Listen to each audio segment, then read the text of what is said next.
Welcome to the Collective Minds podcast. It's never fucking got it. Shut. No way. Never fucking No got it. way. But Austin, you trying to tell us something else right now?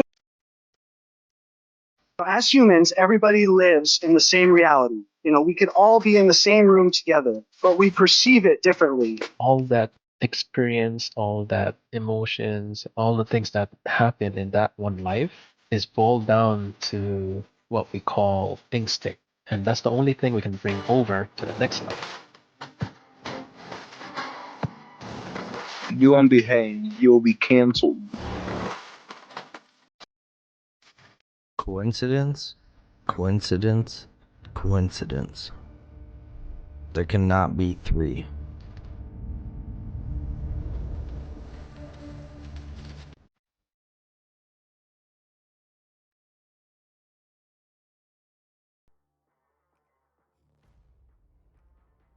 All right. Hello and welcome everyone back to the Collective Minds podcast. Just a little refresher, reminder. For those of you that support us, make sure to leave a like, a comment, and subscribe if you haven't. If this is your first time, welcome. We are continuously growing and getting better at what we do, which is just make videos about conspiracies, mysteries, politics, news, just for you. Tons of videos here, guys. Go make sure to check them out. I reference them all the time when we're doing the big live episodes with the guys. Tons of references here. Pretty sure if you want to know about something, go look through and you'll find it. So page after page after page. And some of them I like to do like this, where it's quick, just a couple minutes. So at that, let's get into it. So U.S. government reports say that fluoride at twice the recommended limit is linked to lower IQ in children. What does this mean? I mean, we already know about fluoride. And if you don't, well, let's find out a little bit more. It's how they release the information. It's the tip of the iceberg. Okay, it's not all great and wonderful. And this is hilarious because I just went to the dentist. And yes, you don't have to do the fluoride cleaning that they want you to do. It's very interesting. And then my dentist, they'll refer you to go and get a fluoride mouthwash, not a regular mouthwash, a fluoridated mouthwash. So let's find out about this. This is New York AP. U.S. government report expected to stir debate concluded that fluoride in drinking water at twice the recommended limit is linked with lower IQ in children. Yeah, I've known this for a while. And, knowing is half the battle. The other half is doing something about it. Because if you don't, you're just as guilty.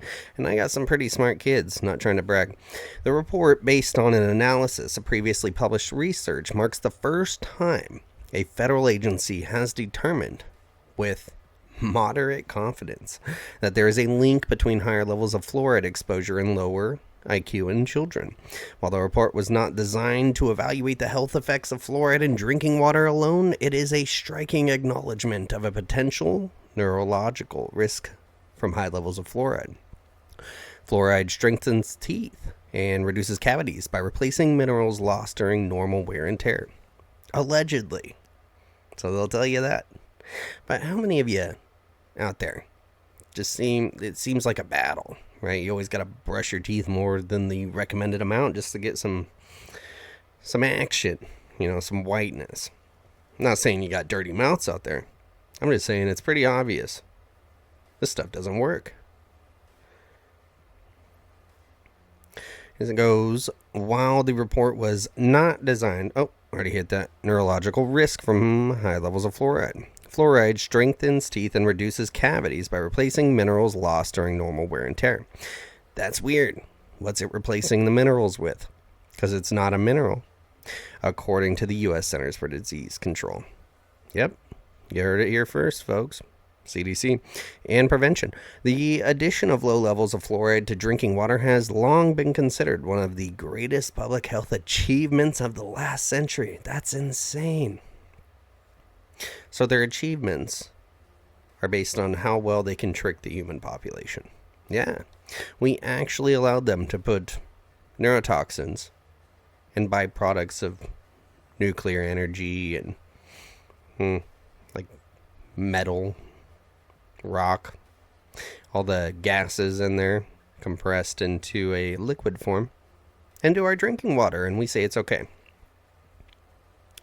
This goes, I think this report is crucial in our understanding of this risk, said Ashley Mullin, a University of Florida researcher who has studied the effect of higher fluoride levels in pregnant women on their children. She called it the most rigorously conducted report of its kind. I think there's a reason. There's always a reason, but I think there's a good reason they're coming out with this. They're going to start blaming the autism and, go to a public school. If you got kids, you know. A lot of kids are just dumb. And kids have been dumb forever, right? Not in the same way. Between the brain rot, is what they're calling it, from the internet, and the radiation, and all the terrible food, and the clothes in the air they breathe, there's the water. And this is it. Fluoride, in today's day and age, is just one of the things you got to worry about. If you're not filtering your water right now at home, I use Alexa Pure, which is just a couple $100, few $100 investment, and you can switch it out every 6 months. The filters, which are about $100 a pop. And you can throw 4 of them in that jug. I got a big family here, and we use it every day. It's the only water we drink. And you know when the filtration works, because it's not just the flavor that changes from the water in the sink. The other day, my wife actually told me, I can't even wash my mouth out after brushing my teeth without feeling how gross the water from the sink is coming out. So also, get a filtration system for when you shower, because your body does absorb those things. Absolutely. It's getting crazy out here, people, to the point they have to start releasing little bits of information. Little bits, pieces of the truth. Because pretty much nothing makes sense. And these conglomerate giant organizations and the government has put themselves in every corner of the wall that they're starting to point at themselves. So the government is hinting at fluoride being bad if it's doubled. And it's in your water. But drink a lot of water, guys.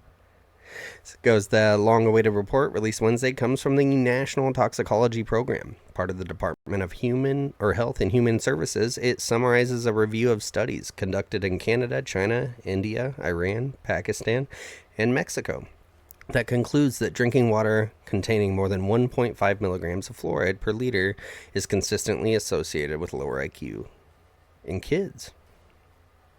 The report did not try to quantify exactly how many IQ points might be lost to different levels of fluoride exposure, but some of the studies reviewed in the report suggest IQ was 2 to 5 points lower in children who'd had higher exposures. They're missing a lot of data here. How early in age, right? The smaller they are, the more it'll affect them, and the amount of time over the years. You look at a baby from birth all the way till he or she is 18. How many IQ points is that? Since 2015, federal health officials have recommended a fluoridation level of 0.7 milligrams per liter of water. And for 5 decades before, the recommended upper range was 1.2. The World Health Organization has set a safe limit for fluoride in drinking water of 1.5. Interesting. The report said that about 0.6% of the U.S. population, about 1.9 million people, are on water systems with naturally occurring fluoride levels of 1.5 milligrams or higher. I would love for them, I hope they explain it.